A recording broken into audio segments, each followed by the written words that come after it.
यांच्या विमानाच्या दुर्दैवी अपघाताबद्दल बोलणार आहोत. अनेक जण मला विचारत आहेत, म्हणून ही माहिती एका पायलटच्या दृष्टिकोनातून मी सांगत आहे. हा अपघात समजून घ्यायचा असेल तर आधी विमान उडवण्यासाठी काय काय करावं लागतं हे जाणून घ्यायला लागेल. बारामती जवळ एक लहान विमानतळ आहे. इथे फक्त प्रशिक्षण होतं आणि चार्टर विमानं येतात.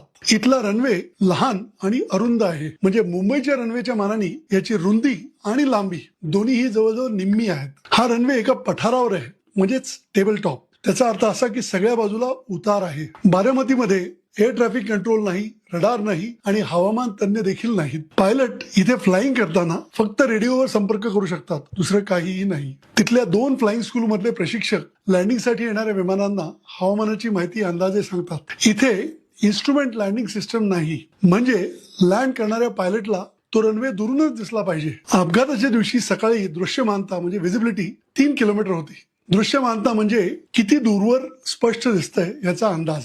तर 3 किलोमीटर हे अंतर तसं जरी पुरेसं असलं तरी विमानातून पाहताना फारसं नाहीये.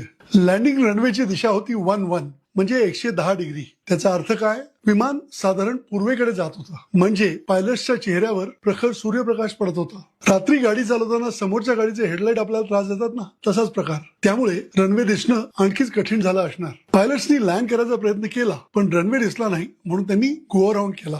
हा एक सुरक्षित आणि योग्य निर्णय होता.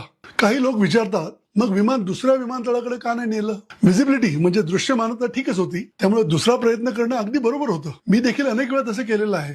दुसऱ्या प्रयत्नात आधी रनवे दिसला नाही, पण नंतर पायलटनी रनवे दिसतोय असं सांगितलं. मग लँडिंग ठीक का नाही झालं? सीसीटीव्ही कॅमेऱ्याच्या व्हिडिओमध्ये असं दिसतंय की विमान अचानक झुकलं आणि वेगाने खाली गेलं. अशा लँडिंगच्या वेळी पायलट रनवे दिसल्यानंतर लहान लहान वळणं घेतात, बरोबर मध्यावर लँड करण्यासाठी.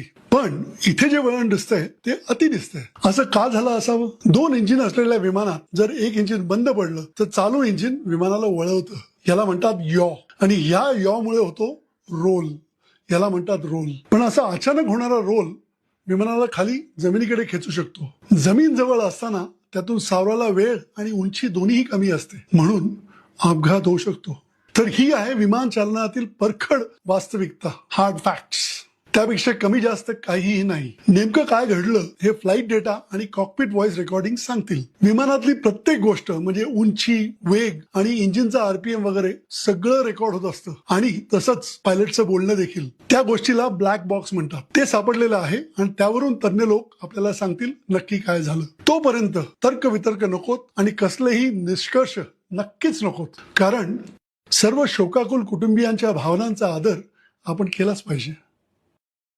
आज आपण